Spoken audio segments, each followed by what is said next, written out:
crazy. So hopefully you're doing it in your bedroom rather than when people are watching you. But you need, but you need to be doing something like that. You need to be taking some sort of action, because if you're not taking the action, then it's likely that you are not learning. Okay. Okay, so moving on to reading problems from Stephen's perspective now. Stephen? Hi again. Okay, we know that dyslexics have a problem reading, but what I think is important is for both non-dyslexics and dyslexics to understand the actual problems. Because if any problem, if you understand the problem, you can put a structure behind it, so therefore you can help the issue. As you can see on the screen here, I've got some very strange diagrams with the word dyslexia.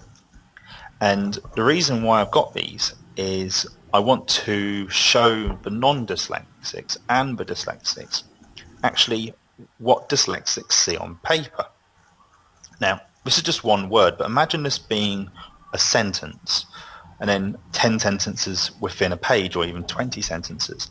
Now, with some dyslexics find that words appear backwards on a page. Now, for me, being dyslexic and having screen fatigue, I don't directly see the word backward, but some dyslexics do. And imagine reading that. That causes great difficulty in reading. The next one down, you can see that the letters become very closer.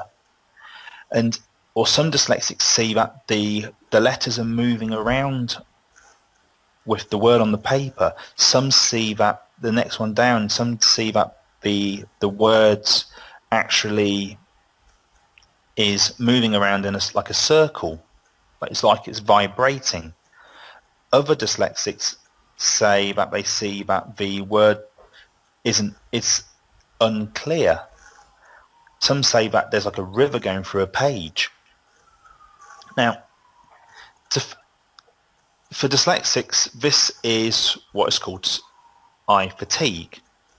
Now, eye fatigue basically means the message from the paper, which your eyes pick up from, then the message from your eyes gets sent to the brain, and the problem is your cone cells within the eyes are stressed. And when the cone cells in the eyes are stressed, they take more time to send the message to the brain. The brain itself it's getting not the full image of what you're reading. It tries to interpret what you're trying to read, and therefore it then sends a message to the other side of your brain saying, okay, I can see that maybe you're trying to read the word dyslexia, but the messages I'm getting is not fully focused. So therefore, what I'm going to do as a brain will do is it will give you it will send a message to you saying, I'm going to try to put it together for you. And this is how the dyslexic sees when they're reading of the letters are moving around the paper, because you're trying the brain can't send messages to the eyes quick enough, and vice versa. Now, I hope I've explained that to you in a way that you can understand. Yeah, absolutely. Because it's not the easiest thing to explain. But eye fatigue, not all dyslexics have this, by the way. I would recommend that all parents, if your child does have low reading ability, it's either because they have eye fatigue or they often have problems with spelling, which can reduce reading ability. Obviously does. So I would recommend that all parents should visit your local optician or speak to your local dyslexia association or support group and find where you can find an optician for coloured lenses. Now, I'll explain why coloured lenses do help with dyslexia and reduces eye fatigue. Now, within the cone cells pick up colour. Now, red, green and blue. the colour red, green and blue make up the colour white.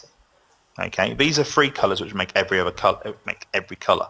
But when a dyslexic is reading on white paper, the brain the eyes have trouble sending messages to the brain. But with colour, if you find the correct colour individually for the dyslexic, you can increase their reading ability. Now, the reason for this is that when you're picking a colour, what you're looking for is a specific colour from all the colour spectrums of red, green and blue, which relaxes the cone cells. Okay, you do need to go and see a specialist for this. And what they'll do is when they find that from a group of colour reds, what they'll do, they'll try to look for a specific red which the eyes will turn around to the brain and say, I can read with this colour. And what you do the same with the green, and you do the same with the blue, and you get three colours. And you put these colours into which make it one colour, and that is the coloured lens that the dyslexic should be reading with. And am I right? Sorry to interrupt, Stephen. Am I right in thinking that any specialist can work out these colours for a dyslexic, or does it need to be someone who a specific type of eye specialist? Not all opticians have this service, so it's special. I would recommend you contacting your local dyslexic support group and asking for who they know, someone locally. You might have to travel an hour even to find, or 2 hours to find a local specialist. In the UK, I do know there's a good number of specialists. Okay, I think we'll try and put a few links up to places where you can go, either local dyslexia associations or specific companies that can help them. I think that would be very useful, wouldn't it? One trick to find a specialist is ask another dyslexic parent. Now, personally, if you don't see a kid. If you're a parent, you don't know maybe the dyslexic parents are, or you don't know who they are. So a good way is to ask the child, is there a child in your class or in school who wears coloured lenses? Because the child will spot that kid a mile away. Yeah. And then the parent can find out who that child is, and therefore try to speak to the parents, because that child has then had a test and they can find. It's not easy finding these opticians, but it is very much worthwhile. Now, you might think, oh, why? I mean, research I've read about, I'm also trained to do the tests as well. And I've found that with a special colour, some dyslexics only improve with 10% reading ability.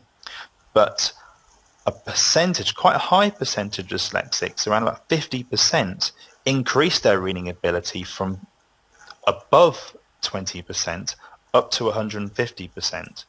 Now, you don't know until you test the child or the dyslexic what their increase will be with a special colour. So that's why I always say, even if you travel an hour to get the test, it is so much worthwhile, because seeing the face of the dyslexic suddenly wearing these glasses or using this colour, they suddenly are able to read. And if you think about just having a 50% increase in your reading ability from 50 words, that takes it up to 75 words a minute, if I'm correct. Yeah. This is a great deal, because it means the dyslexic is picking up more information when they're reading, and therefore able to remember it more. Yeah. I know that the next slide, James, is going to be tips on memory, and I'm going to link that back to eye fatigue. Okay. Patrick, have you got any advice or information you'd like to give on reading problems? Well, I think what everyone can see is that there's two very different approaches. What Stephen's talking about is that eye fatigue will lead to problems and possible ways that to deal with eye fatigue, like the coloured lenses. And my approach is that it's yes, it leads to tiring, and also writing can lead to tiring, and therefore approach it in a different way. And I think they're both approaches. I don't think either are wrong. I think they're both important. I think it's important not only to address, how you can tire less, like, what Stephen's talking about, but also how you can look at other ways of learning. Can I just say you mentioned about about light, Yes. about reading. Now, if you're a teacher or a parent, even a dyslexic, this is a good way to reduce eye fatigue. Sorry, you're talking about tiredness. Tiredness can come along with the light that we read with. Now, I would say to teachers, if you've got dyslexic, try to put them next to a window if you can. The reason is natural light does help a dyslexic read better. This is because if you use normally the bulbs in classrooms have not natural light and therefore can cause tiredness. I know that you might say if you put a child who has struggles next to a window, they might spend more time looking out the window, but it does help with reading. Yeah. Also, when a child is doing homework, if their room is dark, try to put their desk next to a window. Right. This helps them increase their reading ability and concentration a lot easier. Okay. Stephen,